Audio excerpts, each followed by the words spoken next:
तो नमस्कार बच्चों, स्वागत है टीचर फोकस क्लासेस में। तो कल जो है हम लोगों ने चैप्टर 1 इकोनॉमिक्स पूरा समाप्त कर लिया था, यानी चैप्टर 1 समाप्त कर लिया था। ये क्रैश कोर्स चल रहा है और ये पूरे बिहार में फ्री क्रैश कोर्स चल रहा है। अब जो है आपको ये जिम्मेदारी बनती है कि 2026 में जितने भी बच्चे एग्जाम देने वाले हैं उन सभी के पास आप शेयर करें। यानी आपको जो है 10 व्यक्ति में शेयर करना है जो 2026 में एग्जाम देने वाले हैं। और हम लोग सोशल साइंस की बातें करते हैं, जो कि कल हमने इकोनॉमिक्स पढ़ा और एक चैप्टर पूरा क्लियर कर लिया है हम लोगों ने। अगर आपको ये जानना है कि ये क्रैश कोर्स कहाँ से हम लाभ उठा सकते हैं, तो सबसे पहले आप जाइएगा प्ले स्टोर पर। प्ले स्टोर पर जाइएगा, वहाँ पर सर्च कीजिएगा फ्यूचर फोकस क्लासेस।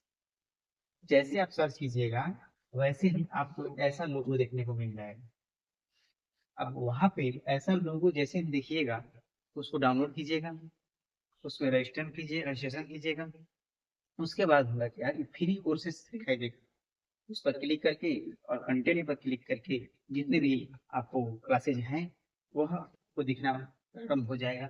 ये जो है ज्यादा दिन नहीं, 17 नवंबर से यह क्लासेस चल रही है क्रैश कोर्स। तो आप जो है इससे जुड़ जाइए। चलिए, जो हम लोगों ने कल जो है इकोनॉमिक्स का जो चैप्टर समाप्त कर लिया, उसके आगे हम लोग जो है जितने भी प्रीवियस ईयर, यानी हमने बताया था क्या कि जितने भी PY पूछा जाएगा, जितना भी PY प्रीवियस ईयर क्वेश्चन पूछा जाएगा उन सभी के बारे में हम लोग जिक्र करने वाले हैं। ठीक, उन सभी के बारे में हम लोग जिक्र करेंगे। तो ये प्रीवियस ईयर क्वेश्चन जो है हम लोग स्लाइड लगाएंगे, उसके बाद आप लोग को सोल्यूशन कराया जाएगा और आप लोग भी सॉल्व कीजिएगा इसको। तो चलिए देखते हैं क्वेश्चन जो है क्या कहता है। यानी लघु कई प्रश्न, यानी ये छोटा जो होगा प्रश्न होगा, यानी इसमें जो होगा तो छोटे छोटे लाइनों में जो है इसका आंसर देना होगा। ये अधिक नंबर का नहीं होता है, 2 नंबर 3 नंबर का रहता है। तो लघु करीय प्रश्न को अब देखना प्रारंभ करते हैं और देखिए क्या कहता है। अर्थव्यवस्था में उत्पादन के कौन कौन से साधन हैं, उदाहरण दें। उत्पादन में जो अर्थव्यवस्था है, उत्पादन के कौन कौन से साधन को बताता है अर्थव्यवस्था, तो इसके विषय में बताना है। तो आप जानते हैं ये जो क्वेश्चन है ये आपके 10th क्लास से नहीं है, ये क्वेश्चन जो है आपके 9th क्लास से दिया गया है। वो भी कौन, चैप्टर 1, चैप्टर 1 से ये क्वेश्चन दिया गया है। जो इकोनॉमिक्स में चैप्टर 1 पढ़े होंगे 9th क्लास में अच्छे से, उनको ये क्वेश्चन आ जाएगा। और जो नहीं पढ़े होंगे उनमें थोड़ी सी दिक्कत होगी। तो चलिए हम इसको जानते हैं, अर्थव्यवस्था के उत्पादन के साधन कौन कौन। तो अर्थव्यवस्था के उत्पादन के साधन 5 होते हैं, 4 या 5 होते हैं। देखते हैं कौन कौन है। तो पहले होता है लैंड, दूसरा में कौन क्या होता है, लेबर। तीसरा में होता है कैपिटल। चौथा में होता है आपका ऑर्गेनाइजेशन। ऑर्गेनाइजेशन और पांचवा में होता है उद्यम, यानी उद्यमी का मतलब बिजनेस। यानी ये 5 जो आपका उत्पादन के साधन है, इसी से इकोनॉमिक्स की ग्रो होती है। कौन कौन, तो सबसे पहले लैंड, यानी लैंड का अर्थ क्या हो गया, भूमि। लेबर यानी श्रम। कैपिटल यानी पूंजी। ऑर्गेनाइजेशन यानी संस्था। और उद्यमी, यानी उद्यमी का अर्थ होता है साहसी, यानी उद्यम कौन होता है, जो साहसी होता है। यानी जो उत्पाद अर्थव्यवस्था में जो है उत्पादन के साधन है वो 5 होते हैं। कौन कौन, आप लिखिए क्या, लैंड, लेबर, कैपिटल, ऑर्गेनाइजेशन, उद्यम। इस क्वेश्चन को आप सॉल्व कर सकते हैं बहुत आसानी से। अब नेक्स्ट क्वेश्चन फिर बढ़ते हैं। नेक्स्ट क्वेश्चन क्या कह रहे हैं, समावेशी विकास क्या कहता है, समावेशी विकास किसे कहते हैं। ठीक, तो समावेशी विकास के बारे में जानते हैं, क्योंकि हमने कल भी बताया था समावेशी विकास क्या है। तो देखिए समावेशी विकास क्या है, तो हमने कल बताया था क्या, समा मतलब सम यानी बराबर, ठीक, विकास, यहाँ न लिखा है यहाँ लिख दे, यानी बराबर विकास हो कहाँ पे, तो समाज में, यानी ऐसा विकास हो जिसमें समाज के सभी वर्ग का विकास हो, और इस विकास के लाभ से कोई वंचित न रह जाए, यानी कोई छूट न रह जाए, छूटे नहीं, तो उसे क्या कहते हैं, समावेशी विकास। आप गाँव में देखते होंगे कहीं नाला बनता है, तो नाला बनता है, सबके घर से जो है नाला में पानी गिराने की सुविधा कराई जाती है। वहीं नल जल योजना चलता है, तो नल जल योजना चलता है तो सबके घर पानी की सुविधा कराई जाती है, सब कोई को जो है पानी दिया जाता है, यानी सबके घर पानी जा रहा है, स्वच्छ पानी। उसी प्रकार सड़क बनवा देना, पीएम आवास योजना करा देना। अगर ये सब जो है समाज के सभी लोगों को लाभ मिल रहा है तो वो समावेशी विकास का है। लेकिन अगर इसका लाभ कुछ कुछ लोगों को हम छोड़ देते हैं, समाज के कुछ वर्गों को छोड़ देते हैं, ऊंच नीच देखकर, जाति को देखकर, ठीक, धन धनी और गरीबी को देखकर, तो जब आप छोड़ दीजिएगा समाज के कुछ लोगों को तो वह समावेशी विकास नहीं कहलाएगा। समावेशी विकास का अर्थ क्या होता है कि जिसमें समाज के सभी वर्ग का विकास होना चाहिए, तो उसे क्या कहते हैं हम, समावेशी विकास। ठीक है, अब देखिए आप लोग इसे भी समझे समावेशी विकास क्या। ये देखिए ये क्वेश्चन जो 2014 में पूछा, 2025 और 16 में पूछा, सेकेंड शिफ्ट में पूछा है, ये फर्स्ट शिफ्ट में पूछा है। अब देखो समावेशी विकास समझे, अब समझते हैं मिश्रितवादी अर्थव्यवस्था। मिश्रितवादी अर्थव्यवस्था क्या है, तो इसको समझने के लिए फिर जो है हम लोग आते हैं और मिश्रितवादी अर्थव्यवस्था समझते हैं।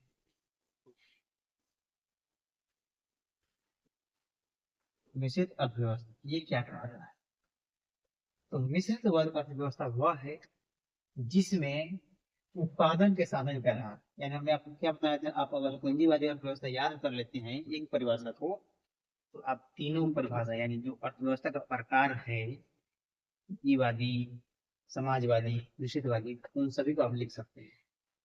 तो हमें पूंजीवादी अर्थव्यवस्था में क्या बताया था कि जिसमें उत्पादन के साधन किसी एक व्यक्ति के हाथ में हो, समाजवादी में क्या बताया था, उत्पादन के साधन सरकार के हाथ में हो, और मिश्रितवादी में क्या बताया था कि वो दोनों को मिला देने, यानी उत्पादन के साधन का आधार, उत्पादन के साधन का आधार सरकार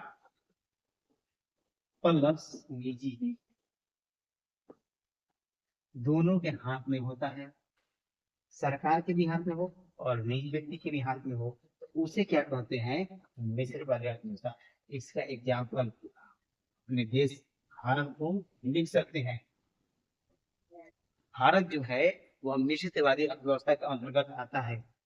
ठीक, इसे भी आप लोगों ने समझा, यानी मिश्रितवादी अर्थव्यवस्था क्या कहलाता है कि वह अर्थव्यवस्था जिसमें उत्पादन के साथ आधार सरकार तथा निजी व्यक्ति दोनों के पास होता है, उसे मिश्रितवादी अर्थव्यवस्था कहते हैं। अब देखो पूंजीवादी अर्थव्यवस्था किसे कहते हैं, फिर वही इसी में जो है पूंजीवादी अर्थव्यवस्था, पूंजीवादी अर्थव्यवस्था क्या कहलाता है, किसमें क्या होगा, तो इसमें वही बात होगा, उत्पादन के साधन का आधार निजी व्यक्ति के पास,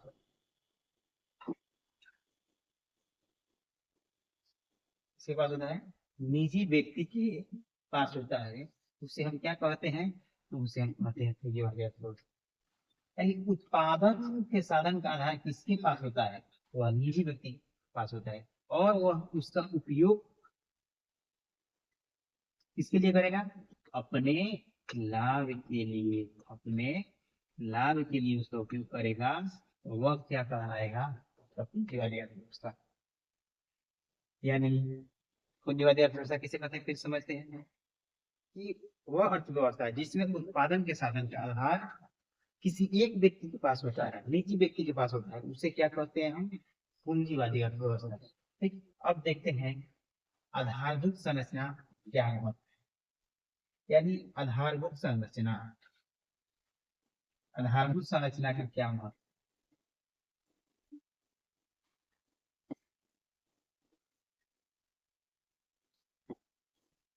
ठीक, आधारभूत संरचना का क्या महत्व है? तो जिस देश में आधारभूत संरचना का मतलब यानी बेस, यानी किसी भी देश का बेस क्या होता है? उस देश का बेस क्या होता है? स्कूल हो गए, कॉलेज हो गए, वहाँ का बिजली हो गया, परिवहन हो गया, ये सब जो है उसका बेस कहलाता है। तो ऐसे में आधारभूत संरचना का क्या महत्व है?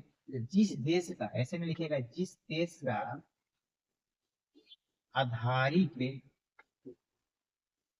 संरचना, जिस देश का आधारिक संरचना मजबूत होता है, वह देश विकसित कहलाता है। क्या कहलाता है? विकसित कहलाता है। लेकिन जिस देश का आधारिक संरचना कमजोर होता है, जिस देश का आधारिक संरचना कमजोर होता है, वो क्या कहलाता है?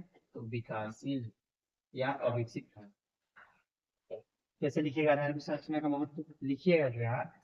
जिस देश का आधारिक संरचना मजबूत होता है एंड जिस देश में आधारिक संरचना का अभाव नहीं होता है, वह देश विकसित कहलाता है। लेकिन जिस देश का आधारिक संरचना जो है क्या होता है? कमजोर होता है, वह देश अविकसित या विकासशील कहलाता है। चलिए, ये देखिए सबसे अच्छा क्वेश्चन, सबसे आसान भी क्वेश्चन है, और पहला टॉपिक है आपका इकोनॉमिक्स से जो हमने पढ़ाया था। क्या पढ़ाया था? कि अर्थव्यवस्था से आप क्या समझते हैं, यानी अर्थव्यवस्था का परिभाषा बताइए। तो अर्थव्यवस्था का परिभाषा किस पे नहीं आता, जिसे याद नहीं होगा वह एक बार सुनकर याद कर ले, बाकी कभी मत लो। अर्थव्यवस्था का परिभाषा क्या होती है? तो बताए ही क्या कि अर्थव्यवस्था एक ऐसी परिभाषा है। क्या बताए हैं? अर्थव्यवस्था, अर्थव्यवस्था क्या है? एक ऐसी तंत्र या ढांचा है, यानी बनावट, एक ऐसी तंत्र या ढांचा है यानी बनावट है, जिसके अंतर्गत विभिन्न प्रकार की क्या होती है? आर्थिक क्रिया, आर्थिक क्रिया संपादित की जाती है। उसे हम क्या कहते हैं? अर्थव्यवस्था। एग्जाम्पल के तौर पर आप किसानी, शिक्षा, ठीक है, उसके बाद व्यापार, बैंक, ये सब जो है आपका अर्थव्यवस्था का एग्जाम्पल हो गए। अर्थव्यवस्था की परिभाषा क्या होगा कि अर्थव्यवस्था क्या होता है कि एक ऐसी तंत्र ढांचा है जिसके अंतर्गत लोग क्या करते हैं? क्या करते हैं? आर्थिक क्रिया संपादित करते हैं, यानी आय प्राप्त करने के लिए कार्य करते हैं, अर्थात धन का यानी क्या कहलाएगा? आपका अर्थव्यवस्था। अब देखते हैं सतत विकास किसे कहते हैं, यानी ये सतत विकास यानी सस्टेनेबल डेवलपमेंट तो क्या होता है? हमने कल बताया था, सतत विकास, सतत विकास ऐसा विकास है जो जारी रहे,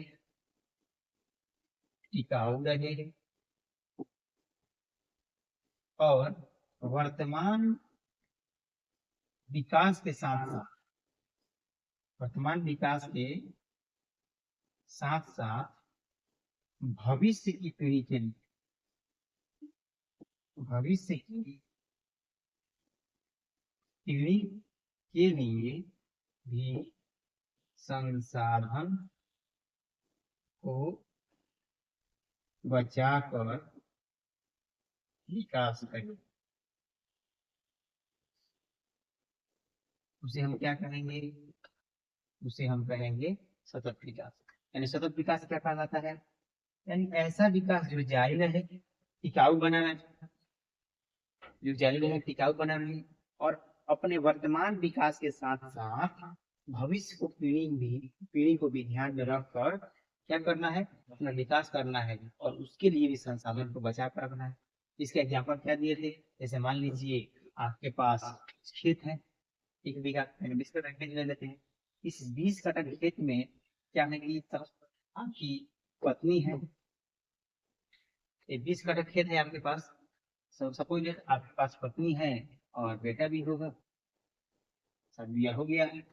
तो ये पत्नी बीमार है, तो इस बीमार पत्नी को इलाज कराने के लिए जो है आपको पैसे की आवश्यकता है, और आप गरीब हैं। तो जब आप गरीब हैं और अपने पत्नी को इलाज कराना है, तो क्या कीजिएगा, इसमें से जो है आपके पास दो ऑप्शन है, या तो पूरा बेच दे,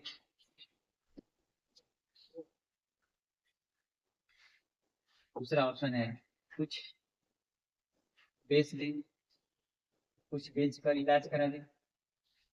अगर आप पूरा संसाधन का उपयोग कर रहे हैं, यानी पूरा संसाधन का उपयोग कर रहे हैं, तो आपका ये सतत विकास नहीं कहलाएगा। लेकिन आप उसमें से कुछ वस्तु का, कुछ संसाधन का यूज करके अपने भविष्य की पीढ़ी के लिए कुछ बचा कर रखते हैं, तो वह आपका सतत विकास कहलाएगा। ठीक, जैसे मान लीजिए इसमें से आपने 5 बटा बेच दिए, इसके लिए जो है 15 बचा कर रखे, तो ये आपका सतत विकास है। ठीक, उसके बाद नेक्स्ट क्वेश्चन क्या कहलाएगा, आर्थिक नियोजन क्या है। ठीक, ये बहुत इंपॉर्टेंट क्वेश्चन देखिएगा, आर्थिक नियोजन। आर्थिक नियोजन, आर्थिक नियोजन क्या कहा। तो आर्थिक नियोजन वे हैं जो अपने वांछित लक्ष्य वांछित लक्ष्य को प्राप्त करने के लिए, जो अपने वांछित लक्ष्य को प्राप्त करने के लिए अपने प्रकृति के संसाधन को सीमित रूप से उपयोग किया जाए, उसे हम क्या कहेंगे, आर्थिक नियोजन। यानी आपके पास कुछ लक्ष्य बच गए हैं, यानी वांछित लक्ष्य, इस लक्ष्य को प्राप्त करने के लिए आप संसाधन यानी प्राकृतिक संसाधन का यूज करेंगे, तो यूज करना है लेकिन सीमित रूप से यूज करना है, ऐसी आपकी विकास हो रही है, तो समझिएगा ये आर्थिक नियोजन है। चलिए, मानव विकास सूचकांक यानी HDI क्या कहलाता है, इसके विषय में देख रहे हैं। HDI अर्थात ह्यूमन डेवलपमेंट इंडेक्स, यानी मानव विकास सूचकांक। तो मानव विकास सूचकांक क्या है, यह जो है संयुक्त राज्य अमेरिका द्वारा, संयुक्त राष्ट्र संघ द्वारा इसको जारी किया गया। इस समय जो है इसका अध्यक्ष यानी वो किसके नेतृत्व में हो रहा था, तो महबूब उल हक के निर्देशन में ये हो रहा था। तो ये जो बताए यानी एसडीआई ह्यूमन डेवलपमेंट इंडेक्स, इन्होंने 3 स्तर में बताया। पहला जीवन आशा, दूसरा शिक्षा प्राप्ति, और तीसरा आपका जीवन स्तर। ये सब जिन्होंने बताया, तो इसे ही आप HDI कहते हैं। यानी मानव विकास सूचकांक क्या है, तो मानव विकास सूचकांक यानी मनुष्य का विकास का एक सूचकांक है, जिसमें क्या संयुक्त राज्य अमेरिका संघ द्वारा यह महबूब उल हक के निर्देशन में तैयार किया गया।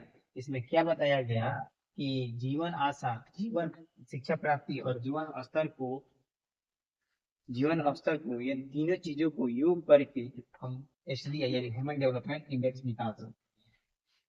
नेक्स्ट क्वेश्चन क्या है आपका, नेक्स्ट क्वेश्चन है आपका सतत विकास क्यों आवश्यक है। तो अब जानते हैं कि सतत विकास क्यों आवश्यक है। कि अगर आप सतत विकास नहीं कर रहे हैं, आपके आने वाली पीढ़ी के लिए संसाधन का अभाव होगा। जैसे मान लीजिए आपके पास जो है बताए थे 20 कट्ठा जमीन है, इसमें से आपने 5 कट्ठा ही उपयोग किया और 15 कट्ठा आपने भविष्य के लिए बचा कर रखा। लेकिन आपने क्या किया कि 20 कट्ठा पूरा बेच दिया। आपके आने वाली पीढ़ी के पास संसाधन का अभाव होगा, यानी जमीन नहीं होगा। तो अगर आपको सतत विकास करना है, कुछ बचा कर रखिए। ठीक, तो ये क्यों जरूरी है, क्योंकि आने वाली पीढ़ी को जो है यह संसाधन का अभाव न रहे। ठीक, इसीलिए सतत विकास आवश्यक है। देखिए, मानव विकास सूचकांक से क्या अभिप्राय है। तो मानव विकास सूचकांक से यानी तीन अभिप्राय भी बताए हैं। इसमें 3 अभिप्राय बताए गए हैं कि जीवन आशा, शिक्षा प्राप्ति और जीवन स्तर। यानी मानव विकास यानी ह्यूमन डेवलपमेंट इंडेक्स में ये बताया गया कि शिक्षा प्राप्ति, जीवन आशा और जीवन स्तर से जो है ह्यूमन डेवलपमेंट इंडेक्स निकाला जा सकता है। आर्थिक क्रिया क्या होती है, इसको देखेंगे। आर्थिक क्रिया क्या होती है। आर्थिक क्रिया जो है,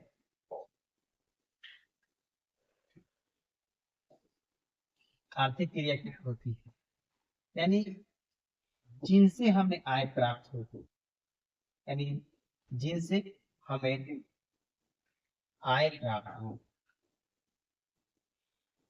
वह क्या कहलाता है, आर्थिक क्रिया। यानी जैसे मान लीजिए खेती, खेती से हमें आय प्राप्त होता है। शिक्षक यानी पढ़ाता है।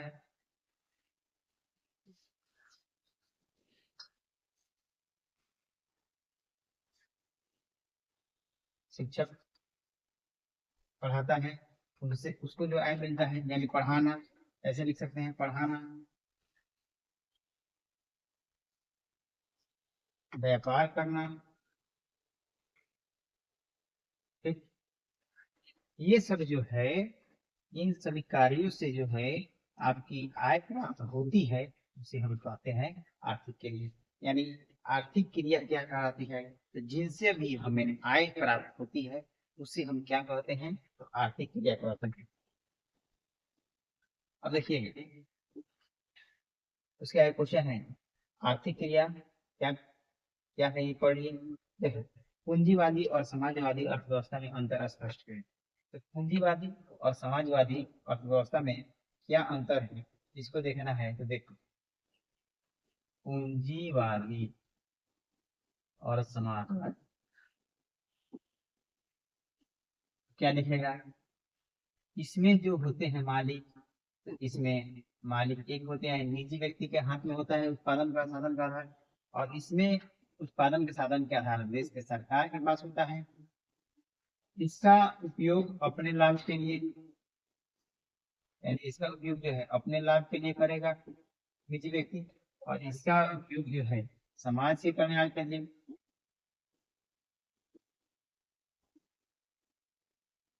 समाज के कल्याण के लिए उपयोग करेगा। इसमें जो आते हैं जो देश, जैसे अमेरिका, जापान,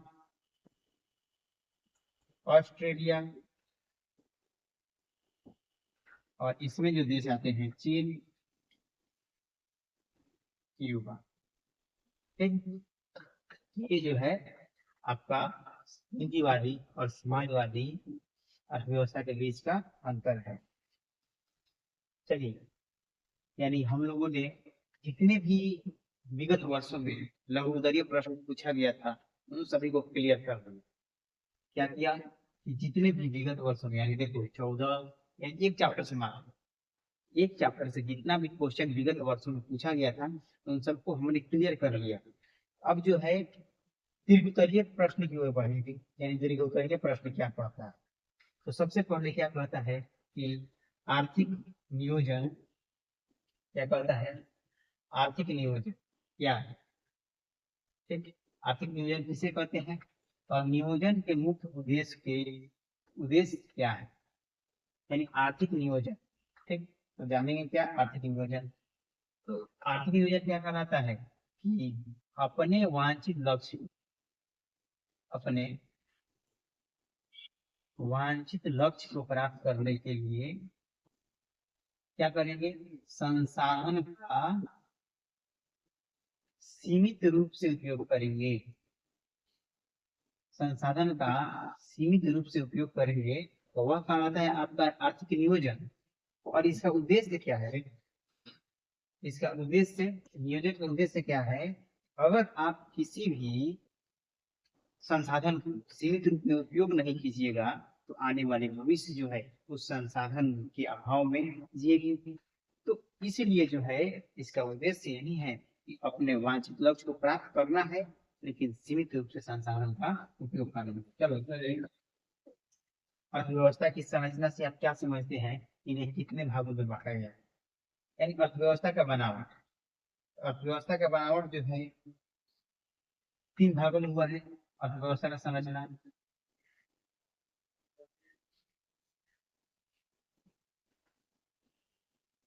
अर्थव्यवस्था का संरचना जो है 3 क्षेत्रों में हुआ है। जैसे पहला क्षेत्र क्या है, प्राथमिक क्षेत्र। दूसरा में क्या है, द्वितीय क्षेत्र। और तीसरा में क्या होगा, तृतीय क्षेत्र। और हमने क्या बताया था, इन सभी क्षेत्रों को याद करने की आवश्यकता नहीं बल्कि खुद याद हो जाएगा। 1 2 3, यानी प्रथम द्वितीय तृतीय। इसे क्या कहेंगे, प्राथमिक क्षेत्र, द्वितीय क्षेत्र और तृतीय क्षेत्र। अब इसमें क्या लिखिएगा कि प्राथमिक क्षेत्र को हम कहते हैं कृषि क्षेत्र। एग्जाम्पल के तौर पे क्या लिखिएगा, कृषि कोमा मछली पालन, पशुपालन इत्यादि। द्वितीय क्षेत्र को क्या कहते हैं, औद्योगिक क्षेत्र। ठीक, इसमें क्या लिखेगा, बिजली उत्पादन, गैस उत्पादन। और तृतीय क्षेत्र को क्या लिखेगा, सेवा क्षेत्र। इसमें क्या लिखिएगा, एग्जाम्पल में इसमें लिखिएगा आप परिवहन, बैंक, वाणिज्य इत्यादि। यानी जो आपका अर्थव्यवस्था का संरचना क्या है, अर्थव्यवस्था का संरचना को 3 वर्गों में बांटा गया है। इसी से मिलकर जो हमारा अर्थव्यवस्था बनती है, पहला जो है आपका प्राथमिक क्षेत्र, दूसरा जो है द्वितीय क्षेत्र और तीसरा जो है तृतीय क्षेत्र। प्राथमिक क्षेत्र को हम प्राथमिक क्षेत्र को हम कृषि क्षेत्र कहते हैं क्योंकि यह कृषि, मछली पालन और पशुपालन के अंतर्गत आता है। और द्वितीय क्षेत्र को औद्योगिक क्षेत्र कहते हैं, जैसे बिजली उत्पादन, गैस उत्पादन। और तृतीय क्षेत्र को सेवा क्षेत्र कहते हैं, जैसे परिवहन, बैंक, वाणिज्य इत्यादि। उसके बाद जो है अब हम लोग बातें करेंगे आपका सतत विकास। क्या बात है, सतत विकास समय की आवश्यकता है, इस कथन स्पष्ट है। यानी सतत विकास जो है क्यों जरूरी है, यानी सस्टेनेबल डेवलपमेंट है क्यों जरूरी है, तो जरूरी क्यों है, क्योंकि हमारी संसाधन जो है बचे और आने वाली पीढ़ी के लिए ये संसाधन भी बचे रहे ताकि वो संसाधन के लिए अभाव ना हो। यानी संसाधन जो है जब बचेगी तो आने वाली पीढ़ी भी अपना विकास करेगी और हम लोग भी अपना विकास कर रहे हैं। यानी वर्तमान विकास के साथ साथ आने वाली पीढ़ी को भी ध्यान में रखकर अपना विकास करना है। इसीलिए जो है संसाधन सतत विकास जो है समय के साथ आवश्यक। ठीक, ऐसा लिखिएगा। नेक्स्ट कर रहे हैं 4 नंबर में, क्या बता रहा है कि अर्थव्यवस्था किसे कहते हैं और अर्थव्यवस्था के कितने क्षेत्रों में बांटा गया है। तो देखिए वही हम बताए हैं कि अर्थव्यवस्था किसे कहते हैं, बाकी क्षेत्र वही है। अर्थव्यवस्था किसे कहते हैं, जो आय जनरेट, यानी आय का अध्ययन जो है, आय का अध्ययन क्या कहलाता है, अर्थव्यवस्था। यानी अर्थव्यवस्था को एक और तरीका से लिख सकते हैं, क्या नहीं, एक ऐसी तंत्र ढांचा है अर्थव्यवस्था, एक ऐसी तंत्र ढांचा है जो हमने पहले बताया है कि अर्थव्यवस्था एक ऐसी तंत्र ढांचा है जिसके अंतर्गत विभिन्न प्रकार की आर्थिक क्रियाएं संपादित की जाती है, उसे हम लोग अर्थव्यवस्था कहते हैं। और अर्थव्यवस्था को 3 क्षेत्रों में बांटा गया है। कौन कौन? प्राथमिक क्षेत्र, द्वितीय क्षेत्र और तृतीय क्षेत्र। और इसी को लिख देना है जो हम आपको समझा दिए हैं। चलिए अब देखिए, बिहार के आर्थिक पिछड़ेपन के कारण तथा आर्थिक पिछड़ेपन को दूर करने का उपाय है। ये दोनों चीजों को लिखना है और दोनों बहुत इंपॉर्टेंट क्वेश्चन है कि बिहार जो है क्यों पिछड़ा है, और पिछड़ा है तो इसको हम कैसे दूर कर सकते हैं। इसको कैसे लिखिएगा? तो बिहार पिछड़ने का कारण है कि यहाँ पर सबसे पहले गरीबी है, दूसरी बात जनसंख्या जनसंख्या अधिक है, तीसरी बात आधारिक संरचना का अभाव है,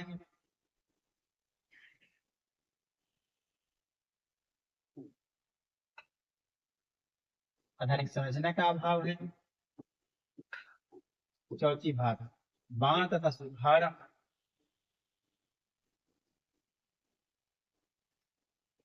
पांचवी बात है कृषि पर निर्भरता, छठी बात है कुशल प्रशासन का अभाव,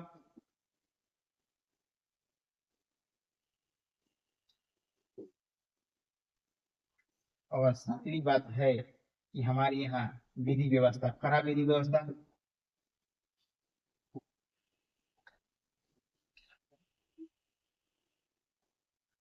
ठीक, तो ये जो है आखिरी बात है उद्योगों की कमी। और भी हो सकता है। तो देखिए, आर्थिक पिछड़ेपन होने का क्या कारण है? गरीबी है, जनसंख्या अधिक है, आधारिक संरचना का अभाव है, बाढ़ से तथा सुखाड़ से क्षति है। उसके बाद क्या है कि कृषि पर निर्भरता है, कुशल प्रशासन का अभाव है, खराब विधि व्यवस्था है और उद्योग की कमी है। ठीक है, और इससे हम दूर कैसे पा सकते हैं, दूर कैसे हो सकते हैं? तो हम गरीबी को कंट्रोल कर लें, यानी गरीबी दूर कर लें, गरीबी उन्मूलन से। उसके बाद क्या होगा कि जनसंख्या कंट्रोल कर ले, आधारिक संरचना का अभाव ना होकर आधारिक संरचना का विकास यानी डेवलप कर ले। ठीक, उसके बाद बाढ़ तथा सुखाड़ पर कंट्रोल कर ले, कृषि पर निर्भरता यानी कृषि पर निर्भर हो, आधुनिक यानी आधुनिक तकनीक का विकास कर ले,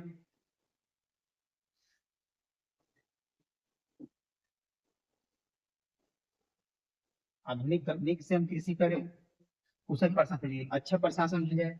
तो ये सब करके, यानी ये सब कार्य करके, यानी गरीबी उन्मूलन, जनसंख्या कंट्रोल, संरचना में जो डेवलपमेंट, ये सब काम करके हम बिहार के पिछड़ेपन को रोक सकते हैं। और ये सब कारण है क्या कि हम बिहार, ये जो कारण है, इस कारण से जो है बिहार पिछड़ा है। और यह कारण, ये जो है इस पिछड़े का उपाय है, निकलने का उपाय है। उसके बाद देखते हैं मिश्रित अर्थव्यवस्था की मुख्य विशेषता का उल्लेख करें।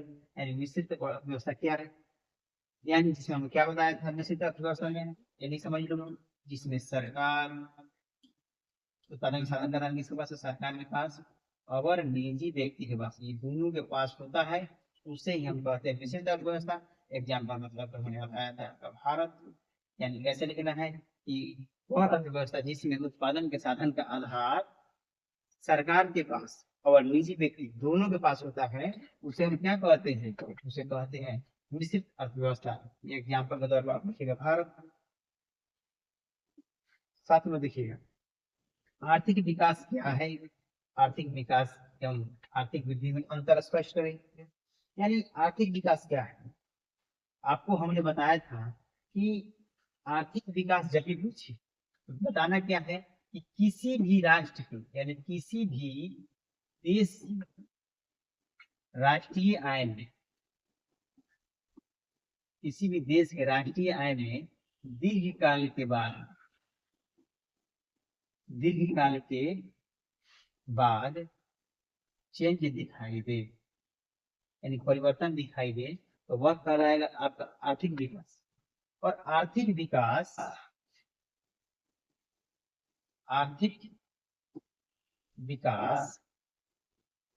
और आर्थिक वृद्धि में अंतर होता है।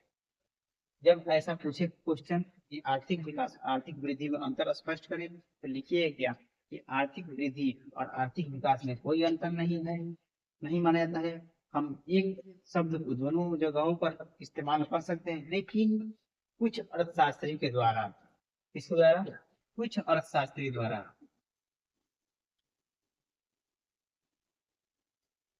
लेकिन कुछ अर्थशास्त्री के द्वारा इन दोनों शब्दों के बीच क्या किया जाने लगा, अंतर किया जाने लगा।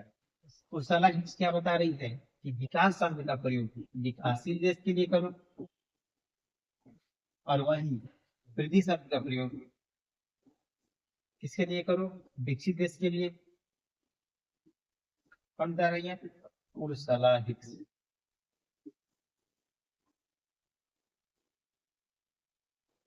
और वही ब्राइट सिंह भी यही कह रहे हैं, आपका ब्राइट सिंह भी यही कह रहे हैं, लेकिन मेडिसन भी कुछ यही बातें को बोले। क्या बोले, ये बोले कि तुम्हें आर्थिक विकास का उपयोग करना है अमीर देश के लिए, अमीर देश के लिए, और आर्थिक विकास का उपयोग करना है तो गरीब देश के लिए, यहाँ सॉरी गरीब देश के लिए, और आर्थिक विकास का आर्थिक वृद्धि का इस्तेमाल करना है तो अमीर देश के। ये बात जो है आपका अंतर है, यानी क्या बताया जा रहा है, आर्थिक विकास क्या कहा रहा है, आर्थिक विकास यानी जब किसी राष्ट्र की राष्ट्रीय आय में दीर्घकाल के बाद अंतर दिखाई देता है, यानी चेंज दिखाई देता है, और उसका आर्थिक विकास होता है।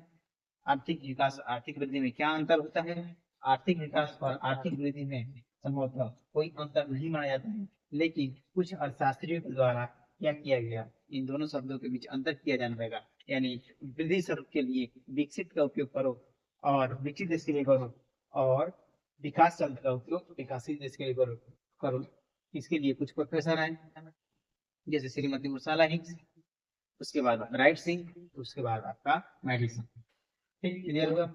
अब देखते हैं देश के आर्थिक विकास में आधारित संरचना की क्या भूमिका है, यानी देश के आर्थिक विकास में, देश विकास करेगा तो उसमें आधारित संरचना का क्या विकास, क्या भूमिका होगी। तो आप जानते हैं कि जब भी कोई देश विकास करता है, जब भी कोई देश विकास करता है तो उस देश विकास करने के पीछे उसकी आधारित संरचना होती है,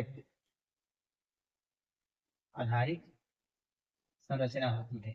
अगर जिस देश का आधारित संरचना मजबूत है वह देश विकास करेगा खूब, लेकिन जिस देश का आधारित संरचना कमजोर है वह विकास नहीं करेगा। तो यही बात बता रहा है, क्या बोल रहा है कि देश के आर्थिक विकास में आधारित संरचना की भूमिका को विवेचना करें, यानी जो देश का आधारित संरचना मजबूत रहेगा, यानी जिस देश में स्कूल कॉलेज बिजली परिवहन इन सभी का विकास रहेगा वह देश विकसित करवाएगा, यानी वह देश खुद विकास करेगा। लेकिन जिस देश में जो है आधारित संरचना जैसे स्कूल विद्यालय कॉलेज बिजली परिवहन बैंक ये सब का विकास कम रहेगा वह देश विकास नहीं करेगा।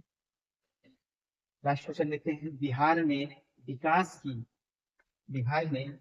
की भावी संभावनाएं क्या है, विस्तार से चर्चा करें। यानी बिहार में जो है गरीबी है, तो इस गरीबी से हम कैसे निकल सकते हैं, ये जो बिहार पिछड़ा है इससे हम कैसे निकल सकते हैं, उसके लिए हम भविष्य में कौन कौन सी संभावनाएं को चर्चा कर सकते हैं, इसके लिए जो है ये विस्तार से आप इसका चर्चा कीजिए।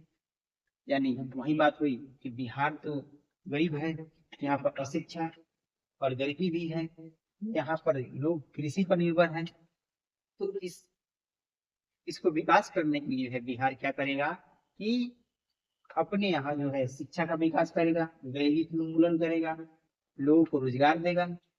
जैसे अब तो धीरे धीरे विकास हो रही है, जैसे नालंदा में विश्वविद्यालय बना, उसी प्रकार आपका जो है लीची का आम का गन्ना का ये सब का विकास होगा, तो धीरे धीरे जो है बिहार जो है विकास करेगा। तो यही बिहार में जो है बिहार की जो है भावी संभावनाएं हैं। ठीक, अब जो है यानी हमने जितने भी पिछले वर्षों में क्वेश्चन पूछा था जितने भी बीते वर्षों में क्वेश्चन पूछा था उन सभी को हमने सोल्व कर लिया। और जितने भी यानी प्रीवियस ईयर क्वेश्चन थे उन सभी को हमने सोल्व कर लिया। अब जो है आपको कहीं भी क्वेश्चन बनाने में दिक्कत नहीं आनी चाहिए। ये हमारा एक मुहिम है कि फ्री क्रैश कोर्स चल रहा है, पूरे बिहार में फ्री चल रहा है। अगर आपको ये आप जो है 2026 में एग्जाम देना चाहते हैं और 2026 में एग्जाम दे रहे हैं तो आप जो है फ्यूचर फोकस क्लासेस को डाउनलोड करें। इसमें जो है मात्र 75 दिनों में, अब मात्र 75 दिनों में जो है आपको 450 नंबर पार कराया जाएगा, यानी टॉपर कराया जाएगा। और हमारी ये अनुरोध है आप जो है बिहार टॉपर करें। अगर जो बिहार टॉपर करते हैं उसके लिए गिफ्ट का भी व्यवस्था होगा। ठीक, तो जो भी बच्चे अगर टॉप कर रहे हैं तो वे हमारे लिए, इसमें फीस कुछ नहीं लग रहा है, क्रैश में। तो हमारे लिए मिठाई जरूर लाएं। अगर मिठाई नहीं ला सकते कॉल कॉल जरूर करेंगे। तो ये जो वीडियो को जो है जहाँ तक को शेयर कीजिए, यानी जो भी बिहार के बच्चे हैं पुलिस में एग्जाम देना चाहते हैं 10th का, उन सभी के पास पहुंचाइए। तब तक के लिए हम विदा लेते हैं। थैंक यू, धन्यवाद।